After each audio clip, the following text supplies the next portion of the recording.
Hi, I'm Tony Jones. Here's a bonus question we couldn't fit on Q&A. It's from Rachel Peterson. Thanks, Tony. If the Australian government were to prioritise religious freedoms over current anti-discrimination legislation, would it set a precedent for other religious freedoms that are currently illegal to become lawful? Yeah, fair enough. Monica, go ahead. Will it set a precedent if there is religious freedom, for religious freedom laws? What sort of things are you thinking of, by the way? The informal practice in some religions of underage marriage. Mm-hmm. Thanks for the question. The debate over religious freedom at the moment really is about preserving religious freedoms that already exist. It came about, this big discussion, in the context of the change of law in marriage. It's not the only reason we're talking about religious freedom. In the last 2 years, I think this is the 5th inquiry into religious freedom, and all of them so far have concluded that religious freedom isn't protected in Australia. But it came about in this particular one in the context of the same-sex marriage debate. And what is happening is essentially people of faith are looking to say, well, I was allowed to do this and say this before the law on marriage changed, and I want to be able to retain that freedom after it. So it's about preserving a position rather than creating new religious freedoms. Monica, briefly, because we don't have a lot of time for Sure. this, but here's an obvious question. Should there be extra freedoms? For example, freedoms to override the current anti-discrimination laws, to allow religious schools not to employ homosexual teachers?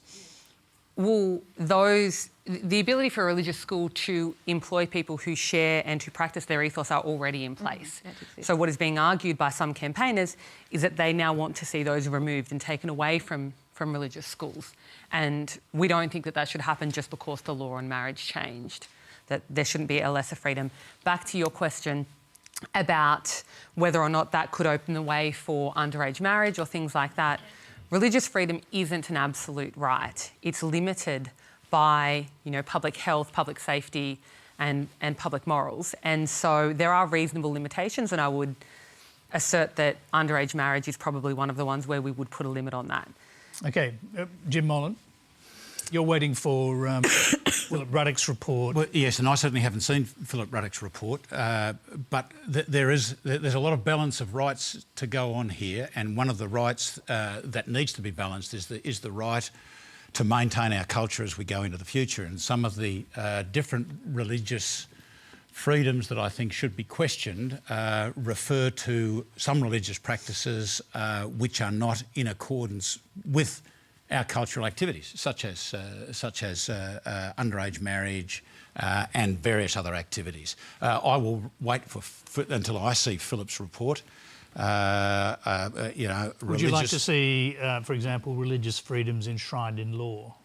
If we have to, I think we should. I'd rather them be by exception, but if we have to, I think we should. Jed Carney. I thought most religious freedoms were already pretty well protected by the law in Australia. So it's interesting to hear you, Monica, say that really this is about shoring that up and up. To be honest, that makes me a bit nervous because I don't quite know what that means, and we haven't seen the Ruddock review. But anyway, I would have thought that religious freedoms were pretty much enshrined in law now. But I'll just quickly say that where we don't want to see, the problem with religious freedoms, I think, is when we see what happened to Father Rod, where people feel that they have the freedom to go into a church and, becomes a reason to incite or intimidate or threaten. And I think that is really what we need to be protected from. Sorry, briefly, because I'm going to get... Yeah, I just want to respond. I think the real concern is that a lot of the religious freedom protections exist at a state level, and we've seen states and territories posturing about removing them. And so we really need the federal government to be stepping in and putting in that protection so that people of faith aren't at the whims of a state government. Rod, I'll give you the final word. A just and reasonable society is just and reasonable. And so I think the religious protections that we already have are pretty adequate. I wouldn't like to see them ramped up anymore. I agree. It's not freedom to abuse people or to say things that can be inciting violence or hurtful or harmful. And so So I'm is quite happy with them is that as how they you are. interpret what some people say was simply free speech by people who protested in and outside your church? Yes, or protest. I mean, I stand up for people's right to protest. I mean, I've had a couple of protests myself over the years,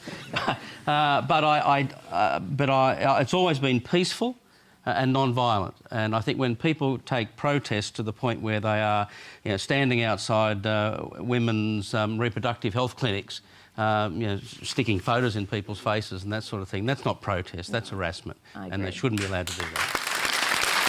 We'll have to leave it there, and we thank Rachel for your question. Thank you very much indeed.